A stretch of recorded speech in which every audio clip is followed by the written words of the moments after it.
Hello, my name is Leo Salazar. Welcome to Baak. Today's subject is cultural leadership, how to use the value of differences. Before we begin, I'd like to tell a little story. Gita, by the way, Gita is helping me. She's literally behind the screen, so if I signal to behind the screen, I'm not pointing at you, I'm pointing at Gita. This past weekend, Friday and Saturday, I was in Brussels. I was invited by my good friend Angelo Di Simone to attend an interreligious concert in Brussels in the Molenbeek.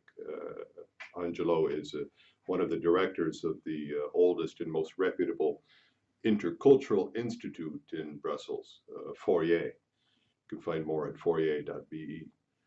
And for 11 years now, they've organized these interreligious concerts, and it's a chance to come together, show different cultures, what the richness of what you can offer each other, and how to enjoy each other in a cultural, in more ways than one, in a cultural setting.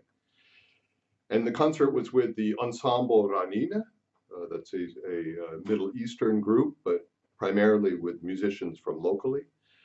And the second act was Le Tre Sorelle, and they are three women from Italy. And they were singing pre-Christian polyphonic songs.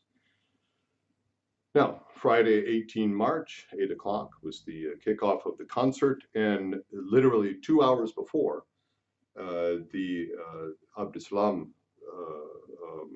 person, the last surviving perpetrator of the Paris attacks in November, was apprehended by police, literally a few hundred meters from where the concert was to take place.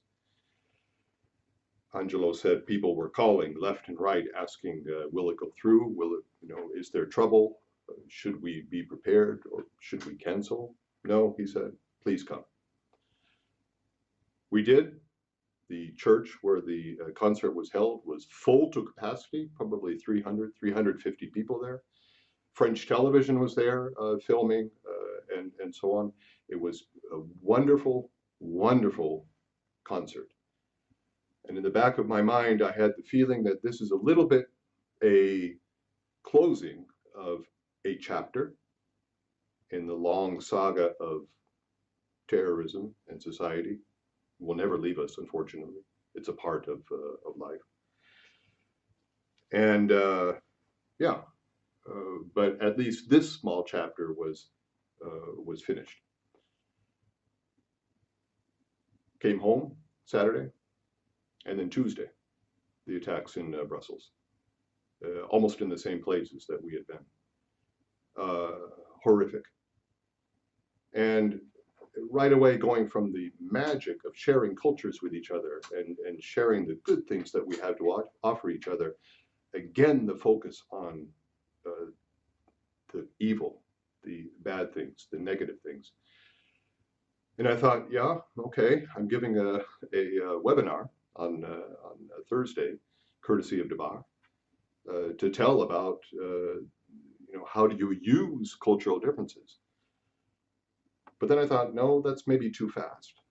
Maybe we need to take a step back and appreciate again what we see around us, and to help others also to see the benefits of differences and working together.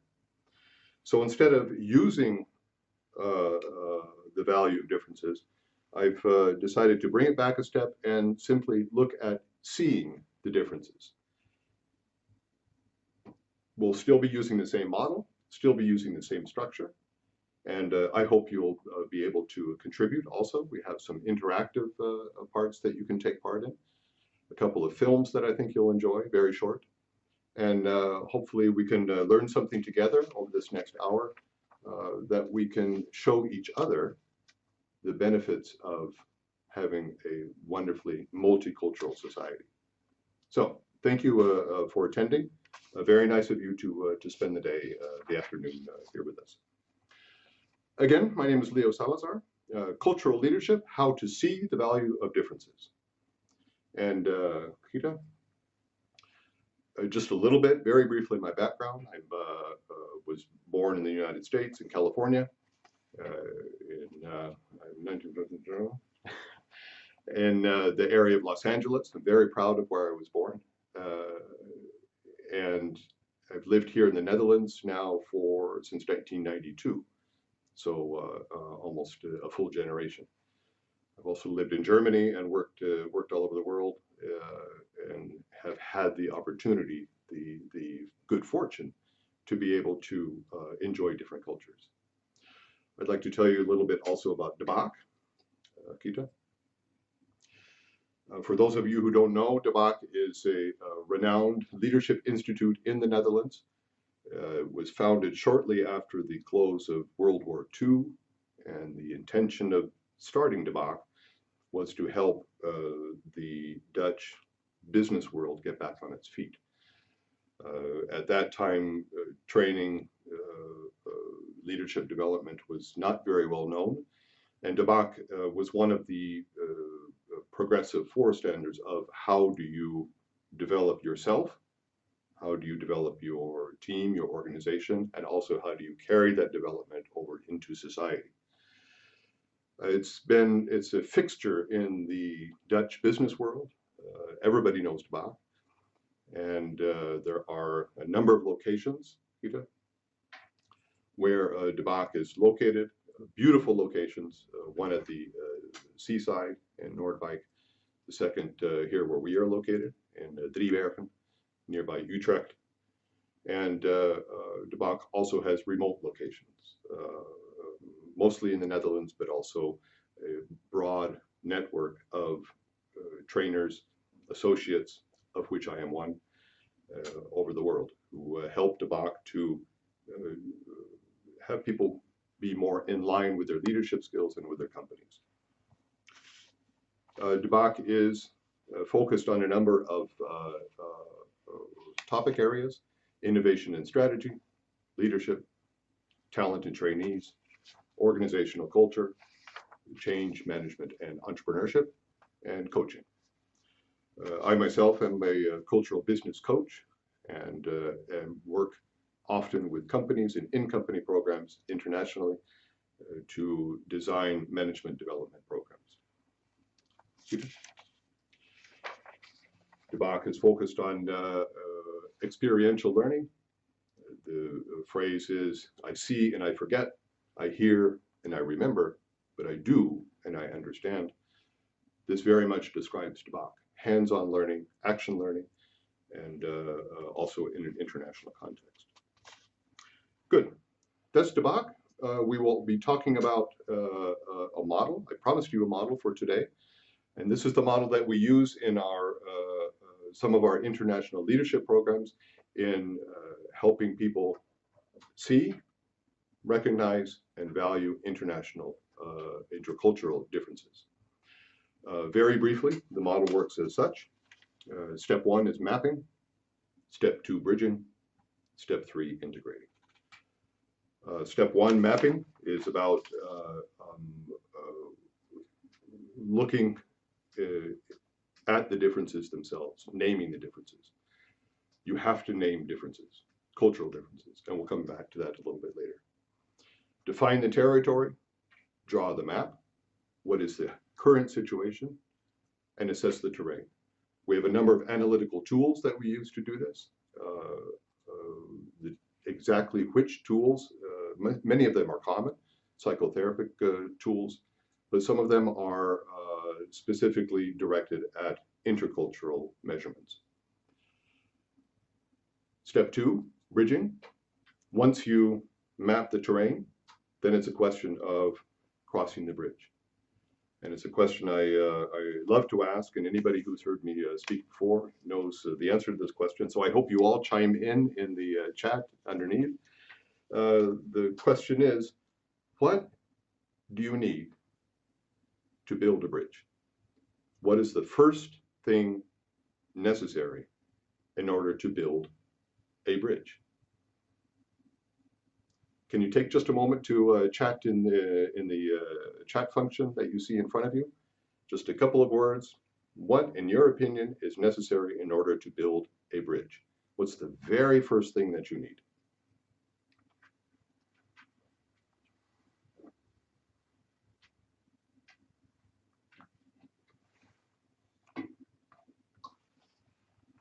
Yes, ma'am. Thank you. Oh, wonderful. No, excellent answers. I hope you don't mind. I'm reading the answers to myself. I'll read them out loud. Esme says listening. Thank you, Kita. Understanding and respect. Eski. Very well done. Yeah, I like that. Fred, a solid foundation. Very good. Anybody else? What is necessary in order to build a bridge? The very first thing.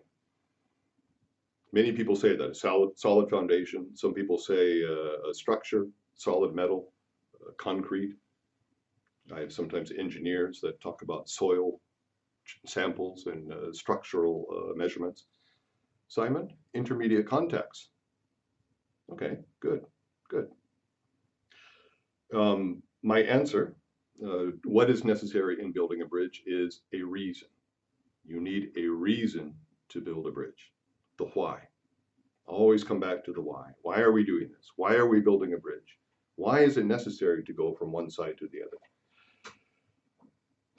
Often, the why is assumed, not just in building bridges, but also in companies. Why are we doing this? Why are we in the company? Why do I get up in the morning? To earn a paycheck? To have something to do? To be busy? Hopefully, your why, your personal why, matches also your company why, your mission, the reason that you are living, contributing to each other. You need to also match your why with the other side of the bridge. Common cause is very important. You need to understand, why are we working together? Why do we want to work together? So, step one, mapping the terrain. Step two, bridging. Step three is integrating.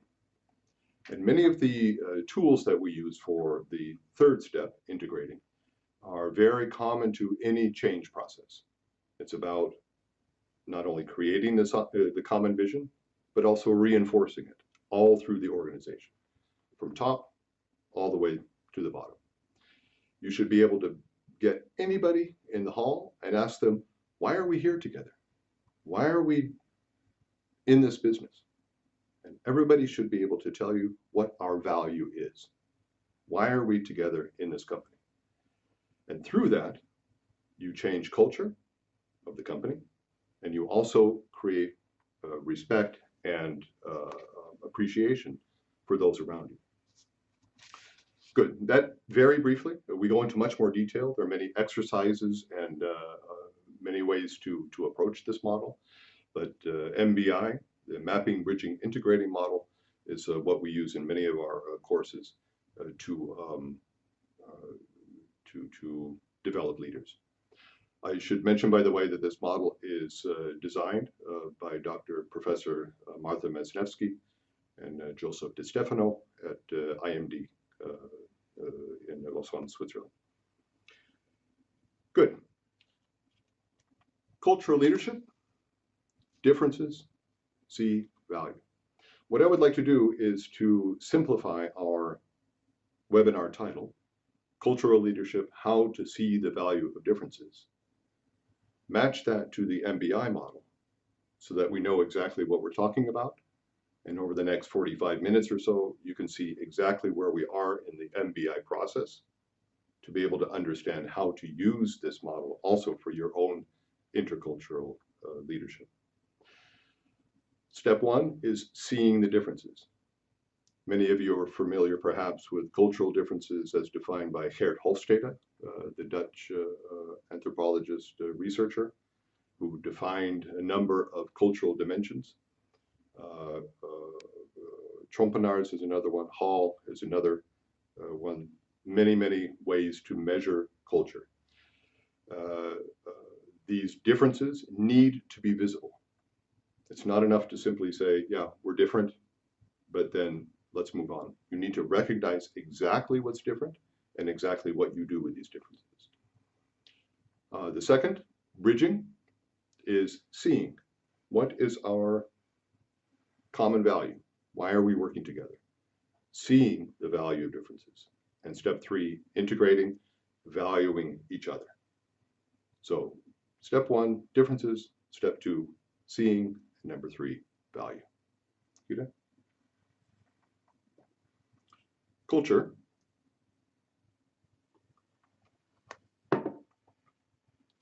as defined by Geert Hofstede. The shared knowledge, beliefs, values, and behaviors and ways of thinking among members of a society. What we do together, what defines us, the collective mental programming, which distinguishes one group of category of people from another. It's not for nothing that Geert Hofstede named his book The Software of the Mind, because in a way, it's as an app, culture is software that we are programmed. What programs us? Peter? I'll come back to that. Let's first do this very quickly. Sounds good. Yeah. What is your culture? There are very many cultures, very many subcultures. I'd like to hear you define what is your culture? Maximum 3 words. What is your culture? When you think of yourself, me, Leo Salazar, who am I? What's my culture? What would I say? A tolerant culture. Interesting, Simon. Many people answer this, for example, yeah, my culture is Dutch or German or American. I began my introduction by saying I was born in California. That's my culture, among others. Anybody else? More, what is your culture?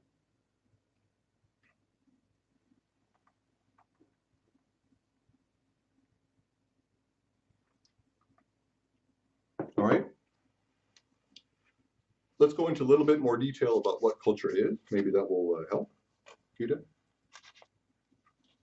This is the classic Western Christian Fred. Yeah, okay, good.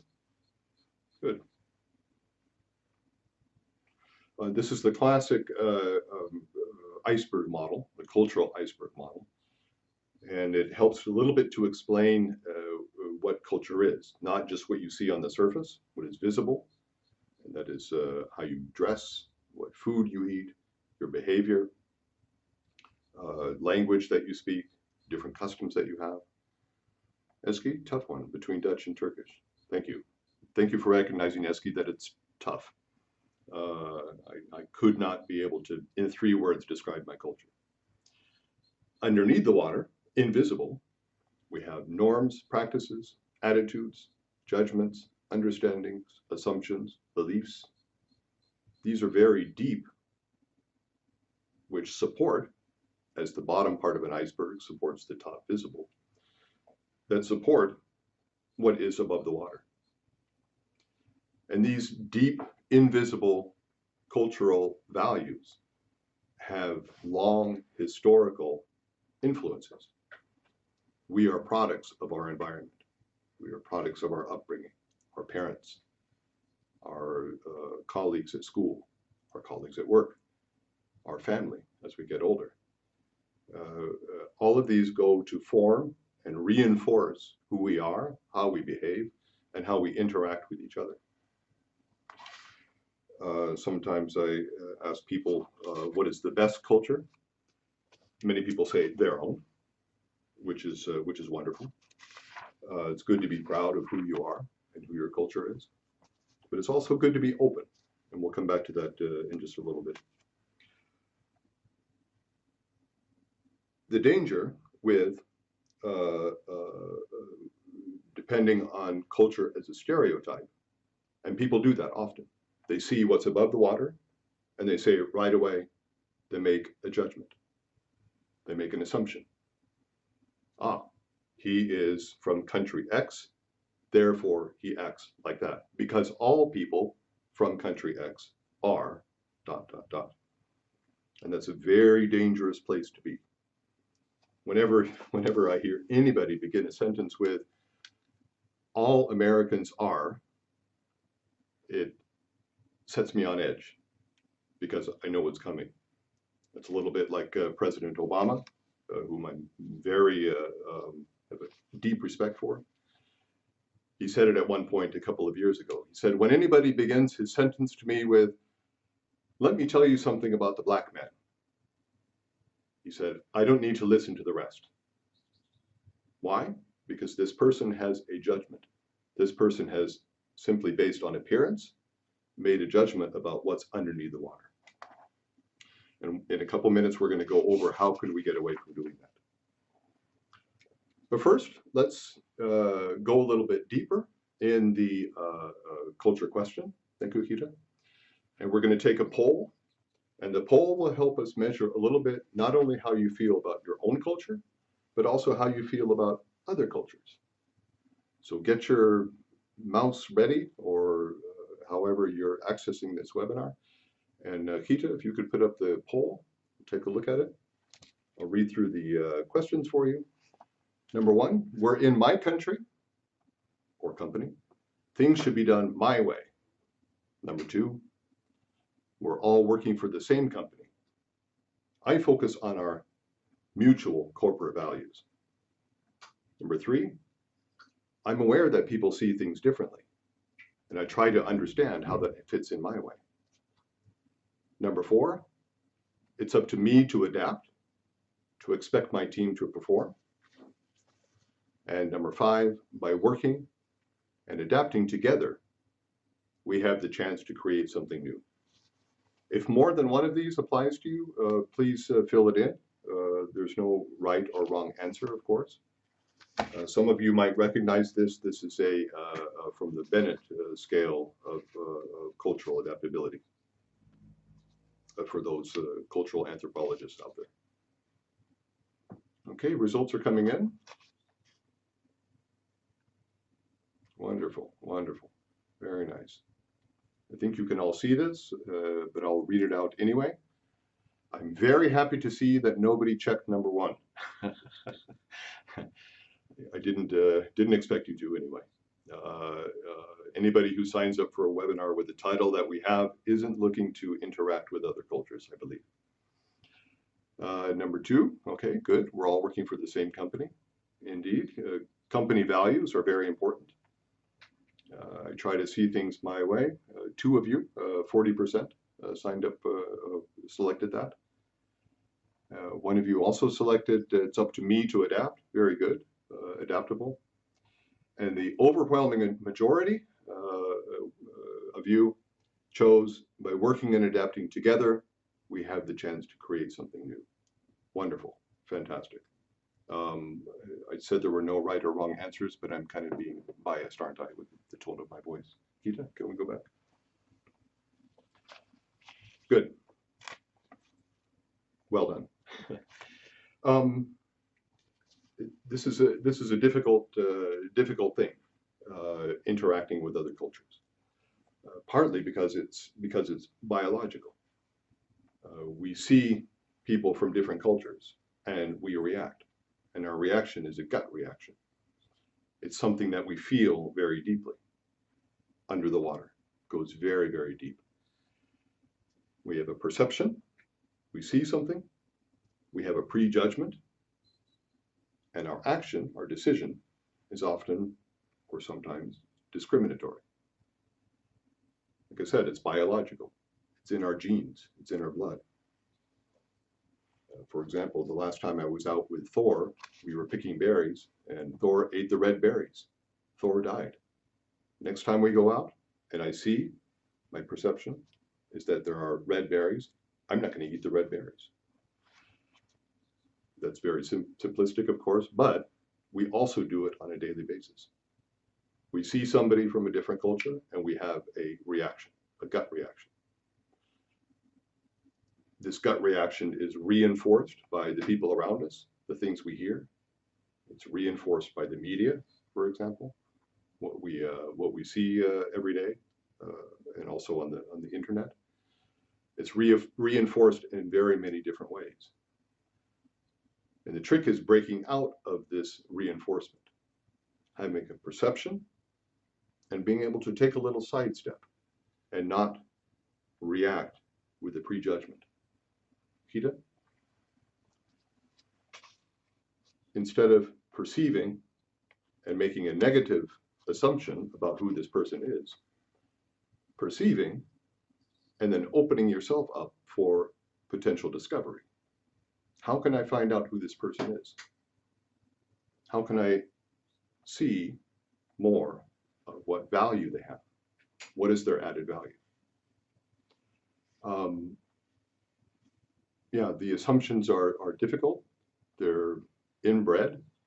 We hear something, for example. People from the north of a country will hear the accent of somebody from the south and immediately make a prejudgment. They're less intelligent. They're slow. They're only interested in the good things in life.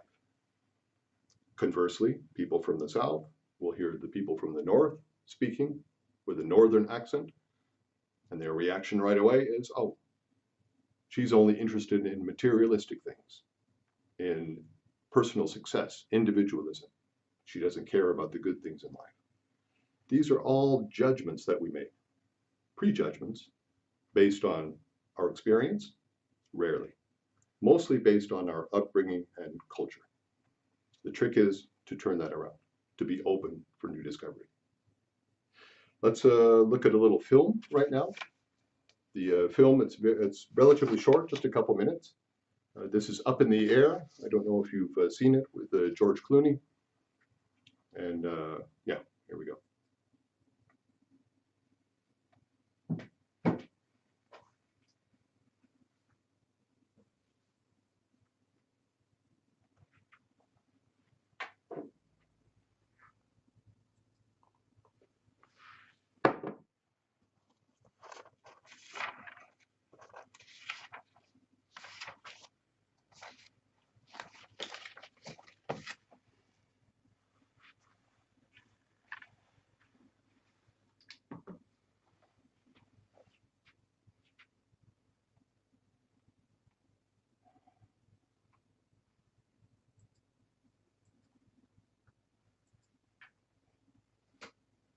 All right, good.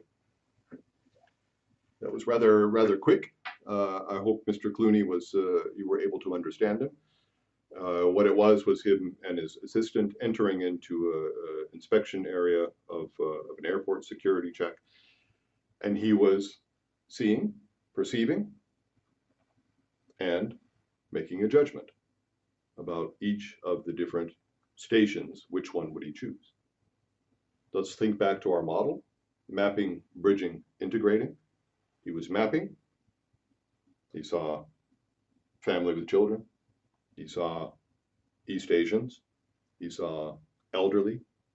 And he saw Asians, Japanese, Thai, I'm not sure. And he made a judgment for himself and his assistant on which one to choose based on his previous experience. Did he go further with the model? Did he go beyond mapping into bridging? Not at all, of course not.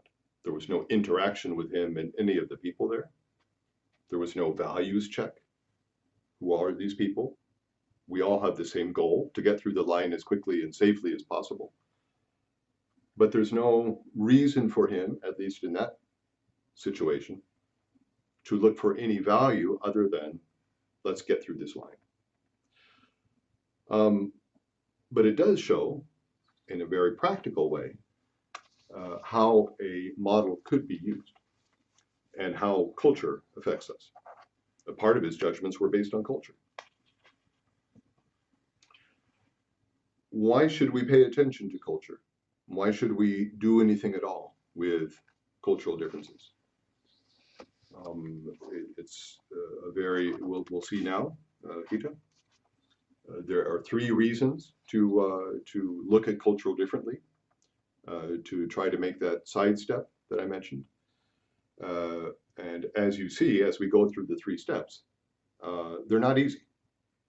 None of them are, especially the last one. But let's do that anyway. Let's look at how do you bridge to another culture? How do you bridge to other people to discover their value? The first reason, because it's the law. The second, because it's the right thing to do. And the third, because it adds value. Number one, because it's the law. Peter? In the Netherlands, the law states, at least the Article 1 of the Constitution of the Netherlands states, that everybody who is in the Netherlands is to be treated equally.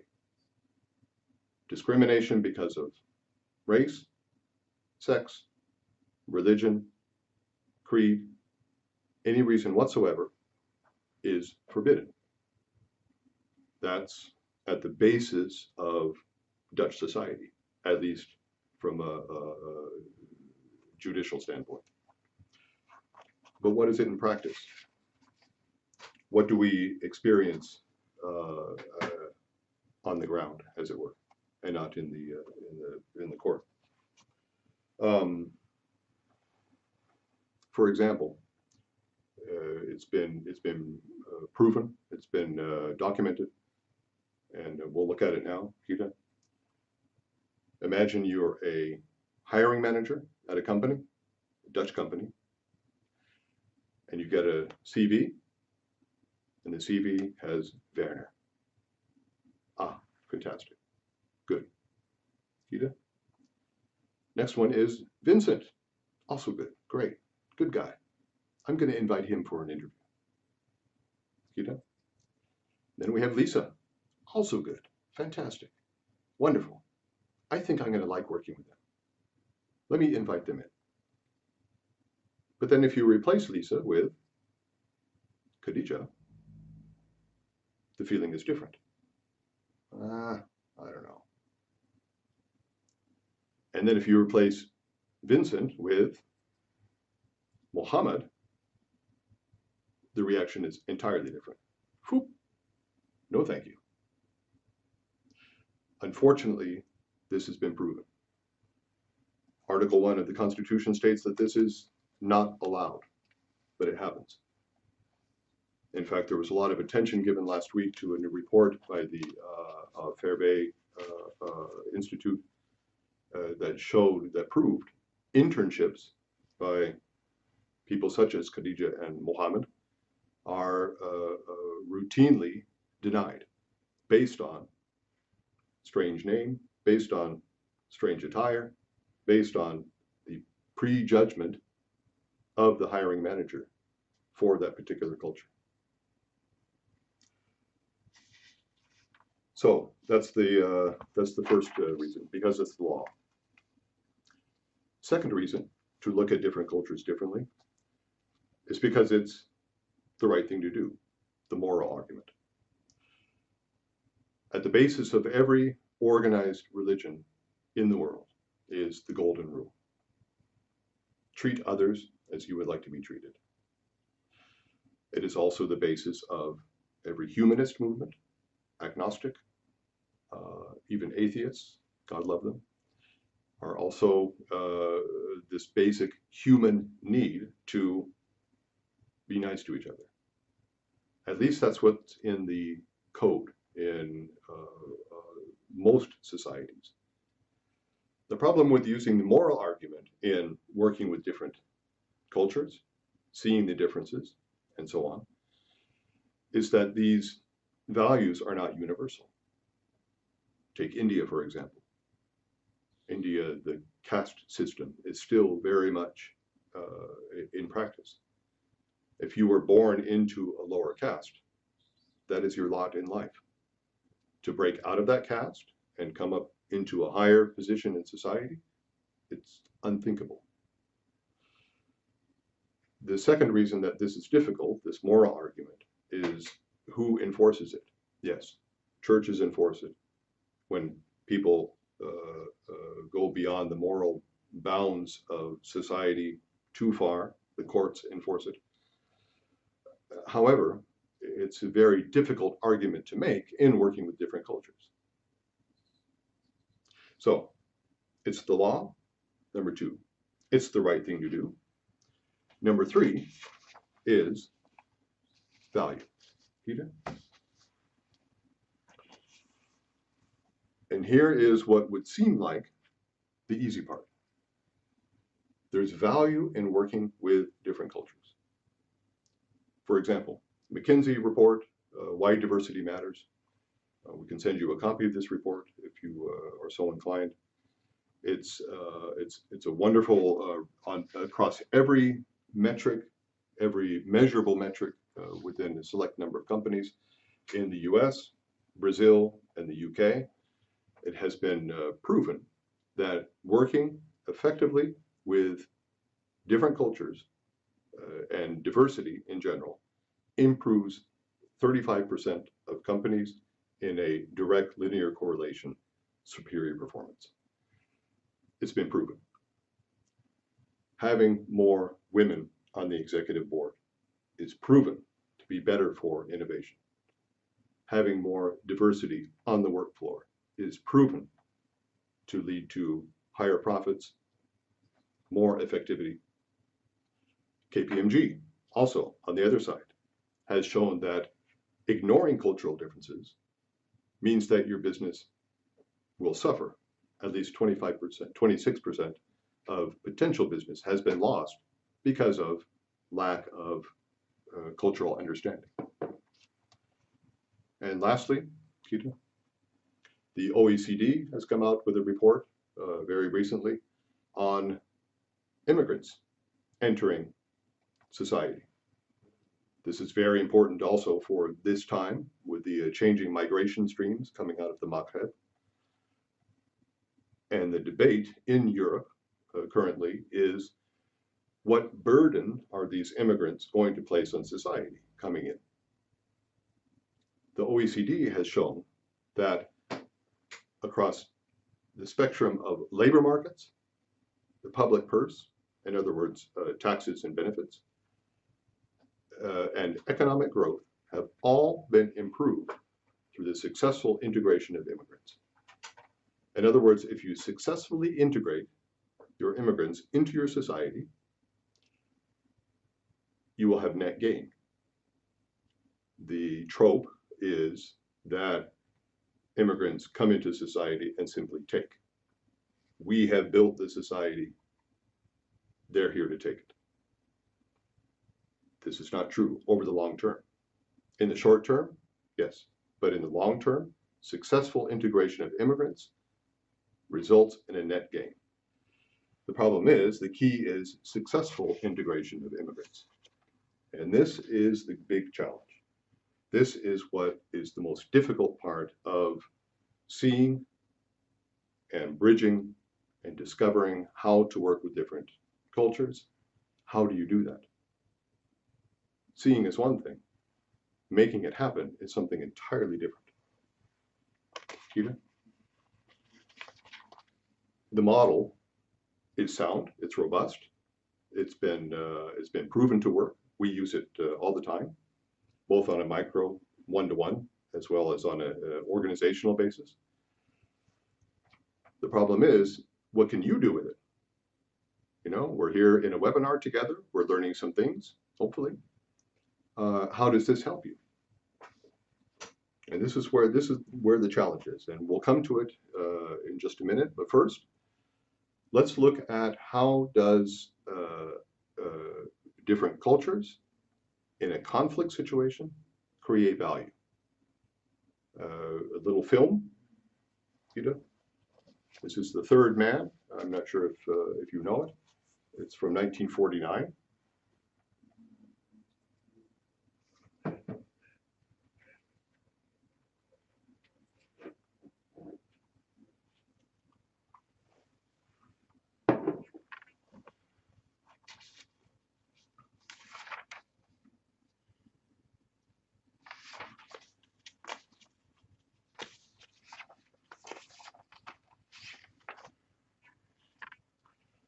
It was very quick, so I'm not sure if you were able to pick that up.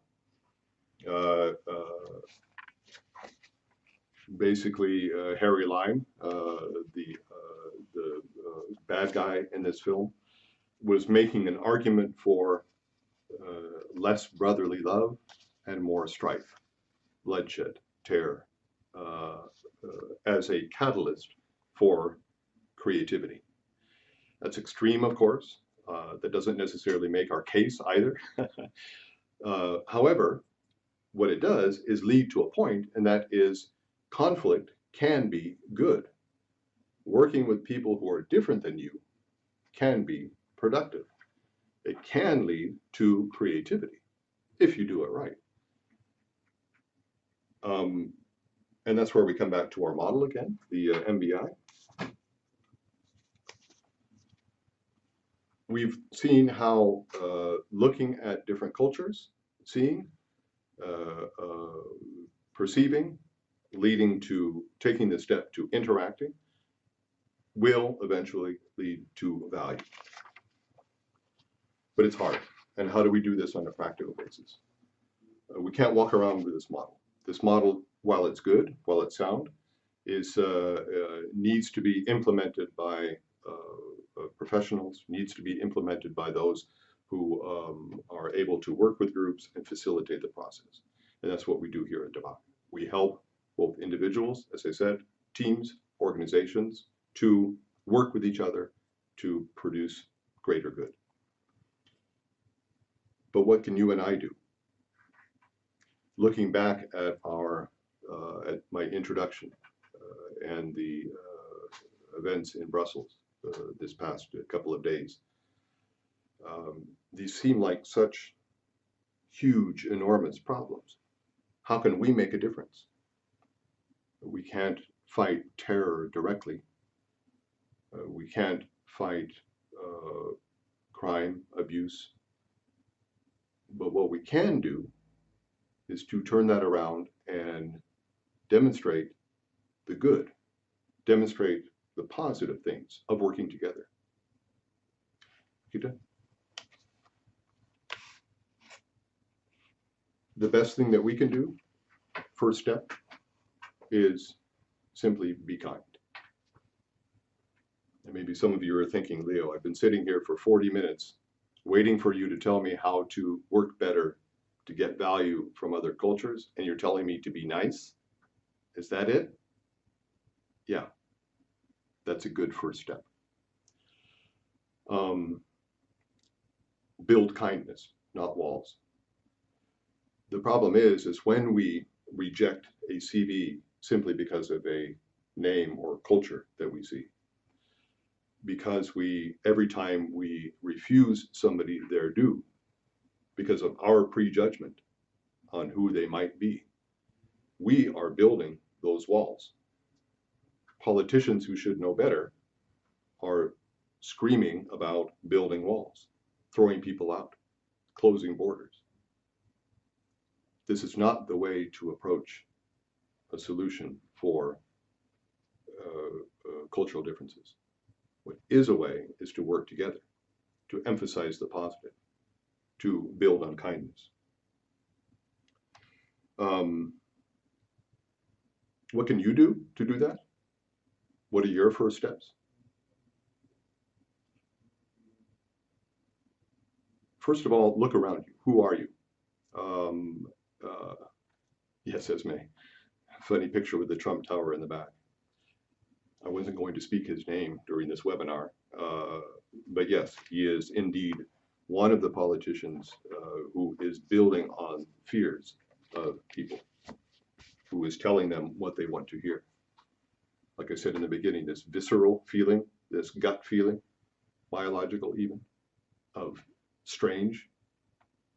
Leave the strange alone.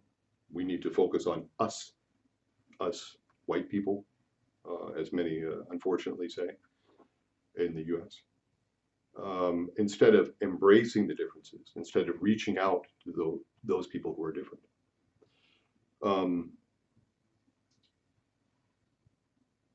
Yeah, let me tell you a little story. Indulge me if you will.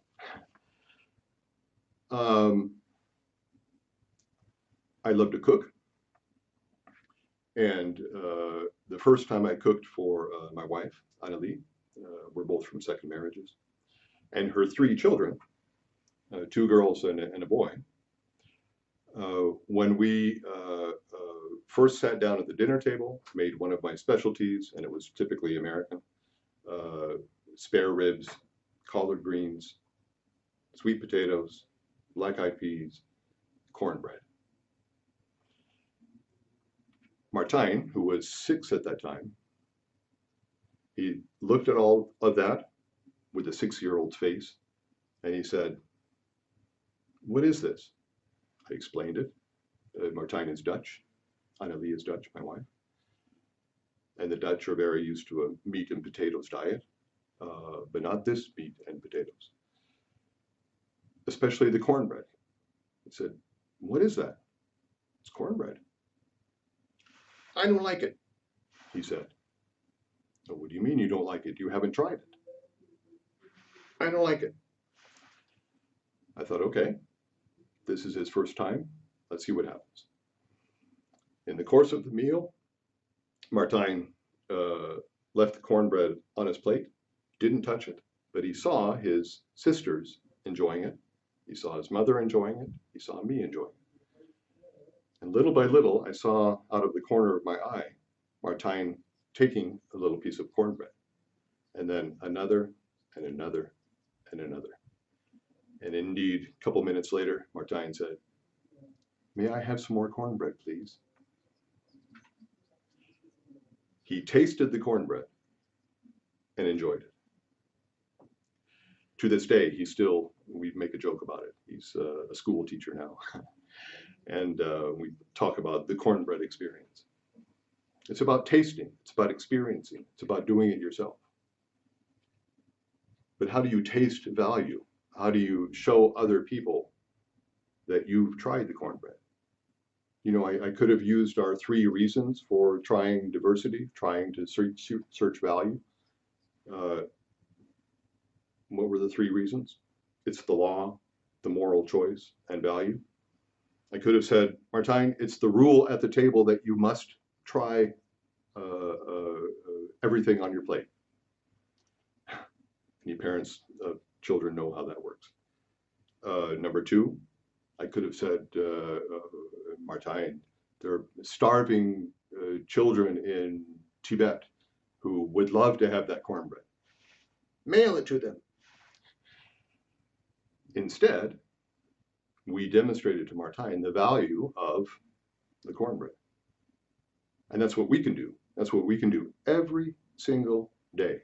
Is we can demonstrate value of differences, of working with people from different cultures.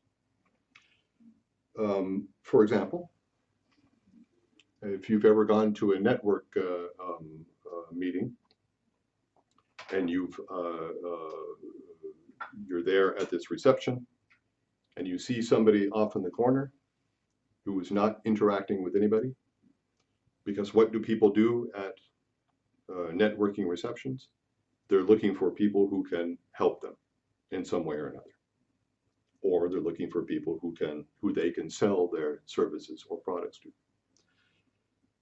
And what do people do? Naturally, they search for people just like themselves in order to sell to.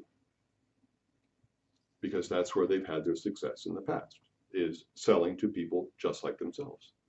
So they go to a network reception and they look for people just like themselves. But there in the corner is somebody who is not just like themselves. In an all-male gathering, it may be a female. In a all-white Western gathering, it may be an Asian or somebody from the Middle East. Unfortunately, people have blinders on. They only see things in one way. They haven't yet put on the glasses of how do I see other cultures in a more valuable way. This is what you can do. You can go to that person.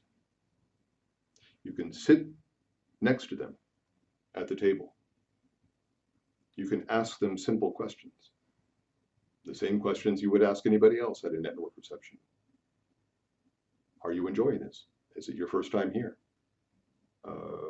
where are you from? What do you do? Very basic questions to open up a conversation. And I guarantee you, if you do that, you'll be pleasantly surprised.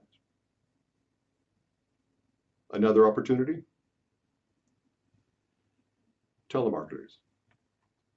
The salespeople who call you on the telephone, usually when you're having dinner, you know them, right? What's your reaction when somebody calls when you're in the middle of something and wants to sell you something? And usually it begins with, am I speaking with the head of the household? The reaction is anger. How dare they bother me at home? Or how dare they bother me when I'm busy at work? And the reaction is, don't bother me, and hang up. That's the perception. Let's turn it around. Think that the person on the other side of that telephone is a person, just like you, who wants to succeed, who is providing for themselves and or their families, who has feelings. Take a moment to engage with them. You know, what does that cost you? What really does that cost you to engage with that person? And if you don't want to buy what they're selling, make it clear. But at least engage with it. At least tell them what you're feeling and ask them questions also. Where are you from? What do you do? Yeah, these are simple ways that we can take that perception, get rid of the prejudgment that leads to discrimination, and instead explore people. Try to discover people. Try to see what is their value. Try to add to their value. What I would like to do is to show people what the value of working together is. And I've set up a little web page that we can share our best practices, share our experiences. When are the times that you broke out of that cycle of perception, prejudgment, discrimination? When did you go to that person in the corner at the reception and say, what do you do? When did you take the time and trouble to discover somebody despite what you see? I would love to hear from you and love to have you fill in this survey. If you have a phone with a code reader, QR code, it takes you right there with the symbol in the screen. Or you can enter the web page address that's also showing on your screen. Yeah, it's perhaps not a concrete story with steps that you're going to go out and perform tomorrow, or maybe it is. Maybe this is a chance for you to discover people around you, and the good in people around you. Do you have any questions or comments? We have just a couple of minutes left, so perhaps if one of you wants to ask something.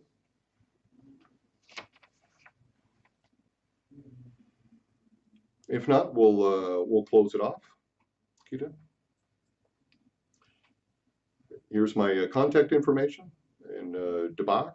The Twitter address of Baak is at the bottom of the screen. And if you also want to explore what Baak has to offer, websites in Dutch, obviously, but also in English for Baak International. Please explore it. Please engage with us. Please discover what we have to offer. We can also talk to you about your individual challenges, what you're looking for in yourself, in your team, and in your organization, and how can we help you to perform better. So thank you very much, SG. Also, thank you for your comment. I appreciate it. And yeah, hope to see you here again soon. Again, thank you to the woman behind the screen, Gita. Thank you very much for your technical expertise. So, Leo Salazar, again, thank you for joining us this afternoon, and I hope to see you again.